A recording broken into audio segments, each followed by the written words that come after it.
আসসালামু আলাইকুম প্রিয় দর্শক, অঙ্গমঞ্চের আলাপচারিতায় আপনাদের সকলকে আমন্ত্রণ জানাচ্ছি। প্রথমেই একটা ক্ষমা চেয়ে নিই, সেটা হচ্ছে আজ সকাল 7টায় আমি কোনো ভিডিও দিতে পারিনি। তার কারণ চোখের অসুবিধার জন্যই একটা ছোটোখাটো অস্ত্রোপচারের জন্য আমাকে হাসপাতালে থাকতে হয়েছিল কাল সারাদিন, এবং বেশ খানিকটা রাত্রে আমি বাড়িতে ফিরতে পারি। তো সেই জন্যেই আজ সকালের যে প্রতিবেদন সেটা আমি দিতে পারিনি। যাই হোক, আপনাদের সকলের শুভেচ্ছায় আমি সফল অস্ত্রোপচার সেরে বাড়িতে ফিরেছি।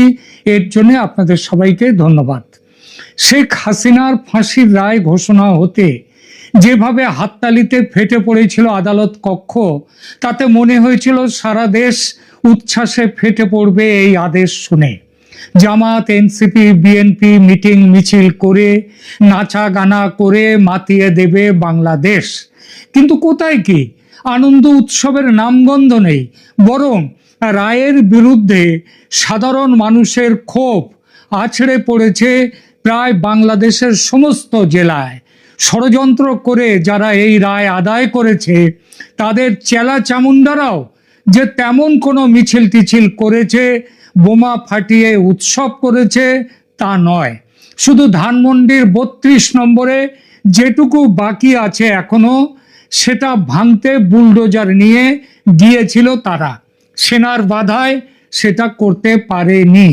সেনা কেন বাধা দিয়েছে এবার, আর আগে যখন ভাঙা হয়েছিল তখন কেন বাধা দেয়নি, এসব নিয়ে চুলচেরা বিশ্লেষণ চলছে নানা দিকে।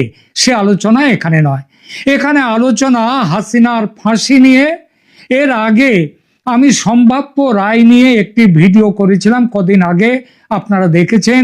সেখানে বলেছিলাম তীব্র আন্তর্জাতিক চাপের বিরুদ্ধে গিয়ে ফাঁসির সাজা শোনাবার সাহস করবে না ট্রাইব্যুনাল ও তার মালিক জামাতি ইউনূসের অবৈধ সরকার। তাছাড়া হাসিনাকে হাতে পেলে তবে তো ফাঁসি দেবে। ভারত হাসিনাকে ইউনূসের হাতে তুলে দেবে, এটা যদি কেউ ভেবে থাকে তাকে পাগল বললে কম বলা হয়। একই কথা হাসিনার স্বরাষ্ট্রমন্ত্রীর ব্যাপারে, তাকেও ফাঁসি কাটে ঝোলানো যাবে না, কারণ তিনি ভারতে, আর ভারত তাকে ফেরত দেবে না। তাহলে এই ফাঁসির রায় দিয়ে কি লাভ? এই জন্যই বলেছিলাম ফাঁসির রায় হবে না, কারণ এদের তো একটা চক্ষু লজ্জা বলে ব্যাপার আছে। কিন্তু সেই চক্ষু লজ্জাটুকু এই সরকারের, বাংলাদেশের বর্তমান সরকারের নেই। কিন্তু জামাত, বিএনপি, ইউনূসের এই সরকার গায়ের ঝাল মেটাতে চেয়েছিল, তাই আইনকে বুড়ো আঙুল দেখিয়ে এই আদেশ। কিন্তু এই সরকার আর একটা কথা ভুলে গিয়েছে, সেটা হলো শেখ হাসিনা আল্লাহর আশীর্বাদ প্রাপ্ত। বাংলায় একটা প্রবাদ আছে, রাখে হরি মারে কে। সেই প্রবাদটাকে অনুসরণ করে বলা যায়, রাখে আল্লাহ, মারে কে।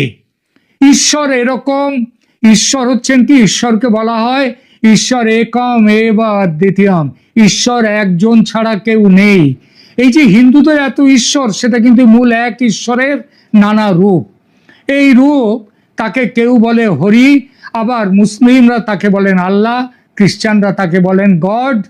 তো পরম করুণাময় আল্লাহ এত বিচিত্রভাবে এ পর্যন্ত রক্ষা করেছেন শেখ হাসিনাকে, তাকে বাঁচিয়ে রেখেছেন, যে তাকে পরম অলৌকিক সমস্ত ঘটনা বললে ভুল হবে না। একবার ফিরে দেখা যাক সেই ঘটনাগুলোর দিকে। শেখ হাসিনাকে এবারও যে ছুতে পারবে না ঘাতক, সেটা বোঝাতেই একবার এই ফিরে দেখাটা আসুন। 1975-এর 15ই আগস্টের রাত, তার পুরো পরিবার নিহত হয়েছিলেন, কিন্তু তিনি, শেখ হাসিনা, বেঁচে গিয়েছিলেন।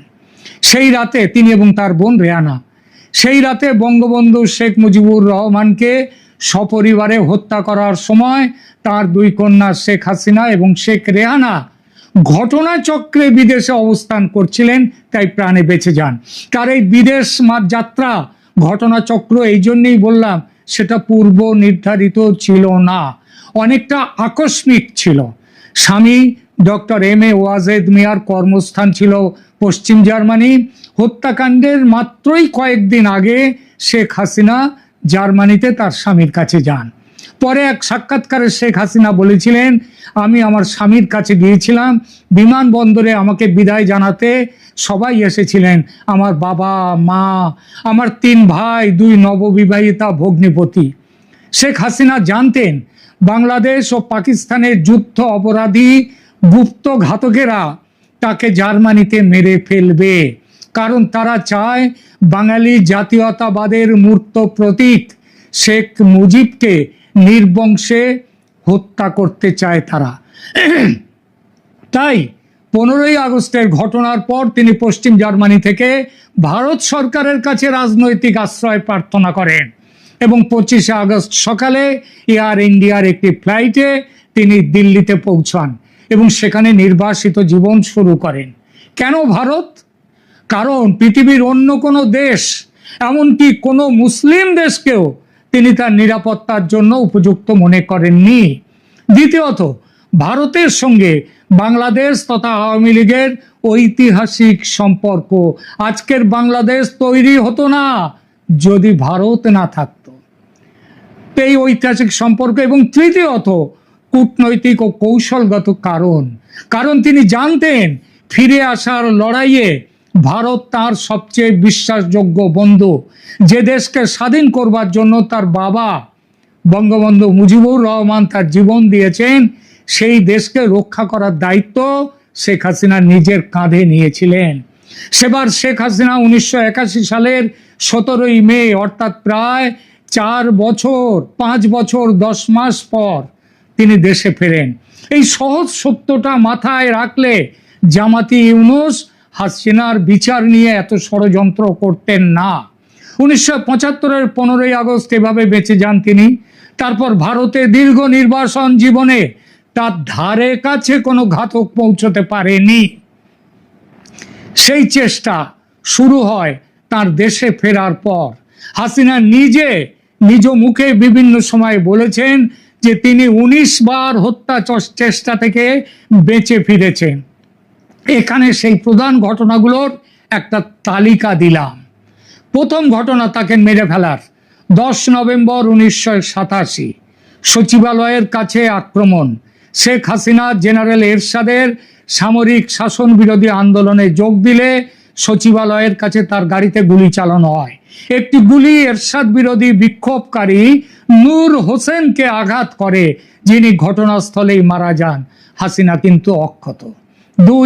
দ্বিতীয় ঘটনা 24শে জানুয়ারি 1988 চট্টগ্রামে একটি জনসভায় ভাষণ দেওয়ার সময় পুলিশ জনতার ওপর গুলি চালায়, যাতে প্রায় 40 জন নিহত হন। এই গুলি চালনার মূল লক্ষ্য ছিলেন হাসিনা, কিন্তু তিনি অক্ষত। হাসিনা সেদিন অল্পের জন্যে প্রাণে